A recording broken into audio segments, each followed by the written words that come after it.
best times to scout are obviously right during deer season. I use a hunt stand as an app. I make a lot of icons on my maps of where I see trails, where I see rubs, stuff like that. Because in Maine, especially in the big woods, the deer are not in the same place now. This is July 21st. They're not in the same place now as they will be then. So best time to do that is to mark it off as you're seeing it during the season. But if you haven't gotten a season under your belt yet and able to do that, then what I'm doing, I'm just driving around right now, checking things out, looking for trails, seeing what's going on. May do some glassing later on. I got some binoculars in here, and I got a spotting scope at home if I want to go long range. But right now there's so much vegetation you can't see hardly anywhere. I'm watching an area right now where I watched last season I should say, and I can see 150 yards or so. I can barely see 75 yards. This vegetation, so much vegetation. Another thing you look for this time of year anyway, right now, try and look for the crops. See the apple trees are starting to come out, raspberries are starting to come out, so you see where the foods are for the animals, and that changes all the time too, because sometimes, right before your hunting season, you find out that they're clear-cutted where you want to go. Or apple trees are usually like seasonal. Sometimes they'll grow really well. Depends on if it's got a rainy season or not. Oak trees are like every other year for I think the white oaks and the red oaks will come out every year, but not as plentiful. And everything, everything hinges on the weather. So you got to really pay attention to that stuff and keep looking. Another thing that could affect your vegetation, high windstorms, tornadoes, or hurricanes could have dropped down a lot of trees, and the deer could have had them cleaned out already. It depends on when the damage was done, obviously. But that is another thing you got to pay attention to. Right now, this time of year, I do a lot of what I call e-scouting, where I'm, doing a lot of stuff on the internet, looking at my Hunt Stand app. You can look at that on your computer as well, and you can zoom in the screen a lot better, so that helps. People got older eyes like I do. And when you got your app on your phone, once you finally get into your home, you can just hit it's like a little cloud icon up on your right near whatever you've named your areas, and it'll download to the main server, and it'll actually populate onto your computer screen. So you don't have to, hook anything from your phone into it.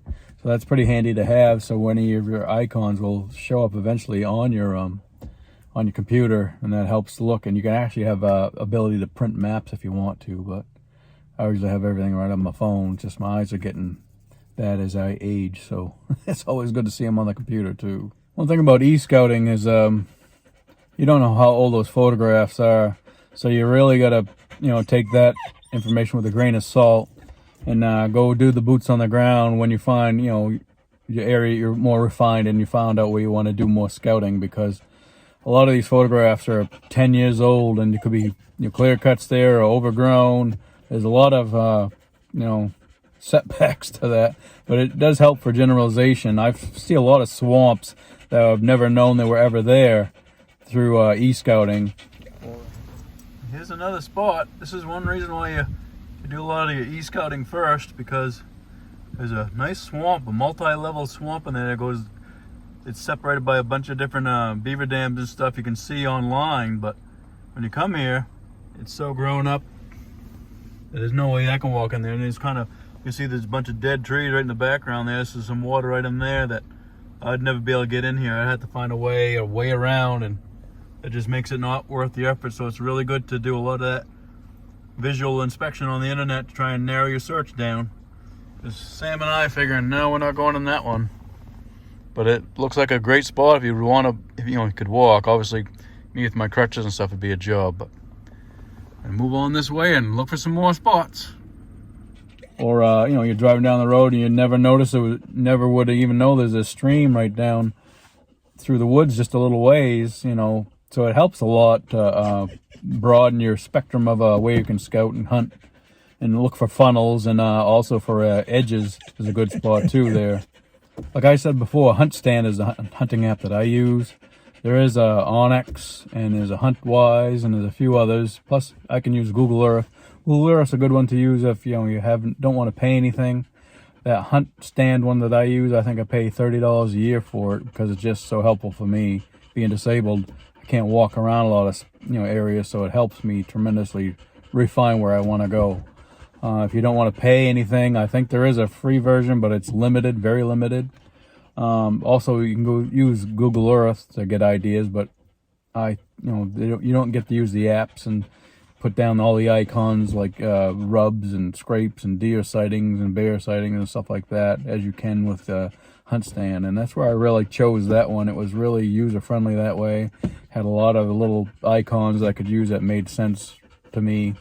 A lot of the other ones didn't seem to have that, or at the time. I've had this app for like 3 years now, so maybe they've caught up with it, but I don't know about that. But there's a lot of good ones anyway. I try not to get in the woods too much right now. It's just so much vegetation, and I don't want to disturb areas. And the deer are not in Maine in this time of year. It's July. They're not going to be in the same place. And actually, even the winds, your prevailing winds are going to change for the fall as opposed to the summertime. So it's you really got to pay attention to that stuff. It's just good to find spots right now. Trying to find general areas where their deer are congregating nowadays, because they do move a lot because of them cutting wood and stuff like that, and bad weather and seasonal stuff, and where the food is. So a lot of stuff you got to pay attention to. Sometimes when I'm scouting, I just like to drive to places, especially on a four-wheeler, like this area here, old swamp. Just drive somewhere, or walk if you can walk, obviously. Sit. Just be quiet and just listen. Listen and watch. Just practice, what you need to do when you're hunting. Try not to move no quick movements with your head and your hands and your arms. Just trying to scan mostly with your eyes. Takes a lot of practice. It's not easy to do. Your first reaction, is to try and look quick. But you definitely need to not do that, because all the wild animals key in on movement quite often. So you got to learn to use your eye and scan around and be quiet. Right now it's kind of tough, with the bugs and stuff, but obviously during deer season there's not so many bugs, so it's not too bad. But I like just to come out here in the morning sometime, or even in the evening, and just listen, watch areas that I'm got on my list on want to evaluate, see if I want to hunt them or not. Take your stands, check those out. And like I said, I've had a couple of stands in there. I've been out a couple of years that just haven't been producing at all. Haven't had any sightings. So it's time to move them. You gotta do that too. You gotta bite the bullet, realize when enough's enough. And this year, enough's enough for a couple of those stands. I think of that KI one I still may leave out there, but I got one in Bowerbank, the big one. It's way high up, watching that swamp. I'm gonna bring that home, and that's gonna be refinished. It's got more rust on it than I care to have on there, so I need to sand that down a little bit and prime it, and then spray paint it. But the other one, I think we're gonna bring back out to Bowerbank in another spot. But it's great just to be out in the woods anyway, Anybody who's got any hunting blood in them, I'm sure. It's getting into August now, so you've got the you got the blood bubbling a little bit, like me. You just want to be out, see what's going on. This is the time to put trail cameras out too right now. Trail cameras August and September. Deer will slowly starting to move to the areas where they're going to be in the fall. But at least you'll be able to see what's out and about and around, and still got velvet on them right now too, the bucks do, so. All part of hunting. If it was real easy, everybody'd do it right. I know a lot of people start out and try it, then they're not very successful at first, and they just give up on it. Takes a lot of work, a lot of dedication, a lot of planning, especially in Maine.